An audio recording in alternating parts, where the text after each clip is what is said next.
ada beberapa hal yang memang ghibah itu diperbolehkan.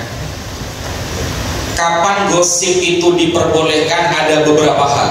Kapan kita bergosip itu tidak berdosa, bahkan kadang hukumnya wajib. Ada beberapa hal yang diterangkan oleh Al-Imam An-Nawawi dalam kitab Al-Adhkar. Dan sebelum masuk kepada pembahasan ini, bagaimana kemudian cara kita meminta maaf ketika orang yang kita gibahi wafat duluan? Nah, itu pertanyaan itu biasanya. Kita sudah terlanjur musuhan sama orang. Bahkan Imam Syafi'i mengatakan, kalau dosa yang paling berat yang akan kita bawa ke akhirat adalah al-adawah, permusuhan. Itu dosa yang berat, itu nanti kita bawa ke akhirat, permusuhan, khususnya kepada sesama umat Islam. Nah, kita sudah terlanjur menggibahi seseorang, tapi dia sudah mati duluan. Lalu bagaimana cara kita minta maaf? Rasulullah Shallallahu Alaihi Wasallam bersabda, kafaratu manil tabtahu antastaghfirulahu ay ba'da mautihi. Kalau kita sudah terlanjur menggosip orang, ternyata orang itu wafat duluan dan kita belum sempat meminta maaf, maka cara minta maafnya yaitu dengan mendoakan dia agar dia diampuni dosa-dosanya oleh Allah. Begitu caranya. Kita sudah tidak sempat mau minta maaf, ternyata beliau sudah hilang, gak ada kabar. Kita belum minta maaf karena belum hari raya, ternyata beliau sudah wafat duluan. Maka caranya, kata Rasulullah, antastaghfirulahu, doakan agar dia diampuni oleh Allah dosa-dosanya. Maka itu adalah kafarah, cara kita meminta maaf kepada dia. Lalu ada nggak sih ghibah yang diperbolehkan? Di sini diterangkan, babu bayani ma yubahu minal ghibah. Ada kemudian ghibah yang diperbolehkan oleh Al-Imam An-Nawawi dalam kitabnya Al-Adhkar. Itu ada 6 perkara. Saya singkat saja. Yang pertama adalah at-tadhallum. At-tadhallum fayajuzu lil mazlum ayatadhallam ila sultan wal qadi wa ghairihima mimman lahu wilayatun aw lahu qudratun ala insafihi man zalamahu. Jadi ketika kita dizalimi orang, ada orang yang menzalimi kita, lalu kita laporan kepada seorang pemimpin seperti Bapak RT, Bapak RW, atau kepala kota, ya, wali kota, atau bupati, atau polisi. Dalam hal itu kita diperbolehkan membicarakan kejelekan orang yang menzalimi kita. Wahai Bapak polisi, tadi saya dihantam habis-habisan oleh si Ahmad contohnya. Orangnya ini begini-begini. Jelaskan apa yang telah perbuatan yang dia zalim kepada kita. Itu diperbolehkan. Itu yang pertama. Ketika kita dizalimi lalu kita laporan kepada seorang pemimpin. Kemudian ats-tsani al-isti'anah ala taghyiril munkar, meminta pertolongan untuk merubah sebuah kemungkaran. Kita datang kepada Habib Ali bin Abdurrahman Al-Habasyi contohnya, bahwa di daerah ini terjadi kemungkaran yang gak bisa dibubarkan. Maka kita mengadu, menceritakan tentang kemungkaran itu, bahwa ada si A, si B berzina, mencuri, merampok di tempat ini, sudah dinasehati gak bisa.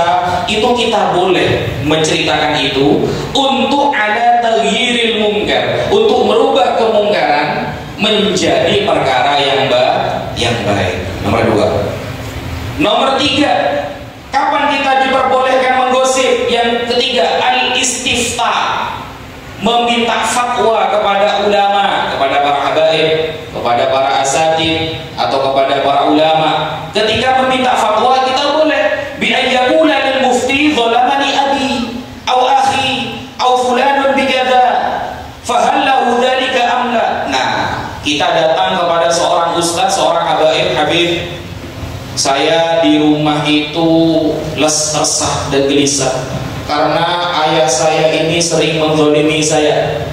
Ibu saya orangnya cerewet, seumpama. Gimana caranya sekiranya saya ini menjadi anak yang dicintai oleh orang tua, yang orang tuanya begini seumpama. Atau ada seorang orang tua yang menceritakan tentang anaknya, kenakalan anaknya kepada seorang ustadz, atau menceritakan tentang tetangganya. Wahai ustadz, wahai ulama, kita datang kepada antum, kita bercerita bahwa ada tetangga saya yang setiap hari kerjanya begini-begini. Ketika kita ingin meminta fatwa kepada seorang ulama, maka kita diperbolehkan menceritakan itu. Itu masuk ghibah yang diperbolehkan. Kemudian ar-rabi' yang nomor 4, tahdzirul muslimin minasyarri wa nasihatihim wa dzalika min wujuh. Jadi mewanti-wanti, memberikan peringatan kepada umat Islam, atau menasehati, contoh seperti Rasulullah menceritakan tentang Dajjal. Apakah Rasulullah menggibah Dajjal? Ya tidak. Tapi mewanti-wanti, ya, bahwa jangan mengikuti orang-orang ini. Akan datang kemudian nabi-nabi palsu, apalagi di Indonesia, Pak. Di Indonesia itu kalau ngaku udah nanggung-nanggung.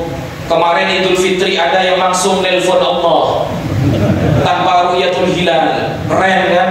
Nah, ada seorang ulama membahas untuk mewanti-wanti agar tidak terjadi seperti itu. Ada yang mengaku Jibril, ada yang mengaku, banyak di Indonesia, banyak yang ngaku ngomong sama semut juga ada di Indonesia. Keren di Indonesia. Kalau ngaku udah nanggung-nanggung, nggak ada yang ngaku kiai di Indonesia itu. Ngakunya langsung. Nah, seperti itu. Dan herannya pengikutnya banyak juga. Untuk mewanti-wanti agar tidak terjadi dan tidak ada yang mengikuti orang-orang sesat ini, maka kita boleh menjelaskan ala kadar tentang keburukan atau kesesatannya. Yang nomor 5 sebelum terakhir, kapan kemudian kita diperbolehkan ayyakuna mujahiran bi fisqihi aw bid'atihi kal mujahir bi syurbil khamr. Ada orang terang-terangan minum khamr, minum bir, maka kita boleh mewanti-wanti untuk tidak mengikuti dia. Ada orang siang hari bulan Ramadan merokok di pinggir jalan, sudah gak puasa merokok. Kadang sekarang di Indonesia terbalik, Pak. Kalau dulu hormatilah yang berpuasa, sekarang terbalik, hormatilah yang tidak berpuasa. Yang kurang puasa yang suruh menghormati, kan terbalik sekarang kan. Nah, maka orang-orang yang kemudian menerangkan dirinya terang-terangan melakukan maksiat, maka itu kita boleh menggibahnya, menggosipnya ala kadar apa yang kesalahan yang dia lakukan. Jangan dilebih-lebihkan, Pak, gitu. Dia merokok di pinggir jalan bulan puasa Ramadan, kita boleh menggibah dia, jangan seperti dia. Dia melakukan kesalahan, sudah salah terang-terangan lagi. Jangan kemudian terus. Kadang kita kalau duduk-duduk di komplek itu langsung terus, Pak, sekali tarik nafas 2 desa kena gibah semua. Itu gak boleh kalau seperti itu, Pak.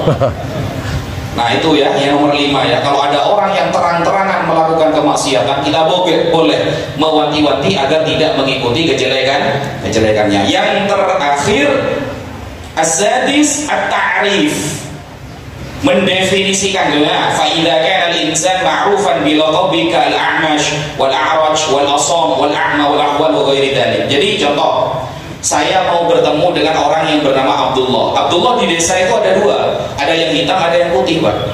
Kita mau bertemu yang hitam, kita menjelaskan, saya mau bertemu Abdullah yang hitam, yang tidak terlalu ganteng, yang orangnya biasanya tengil, hidup lagi, seumpama. Nah, boleh untuk menjelaskan agar orang paham kita mau kemana, gitu. Itu yang nomor 6.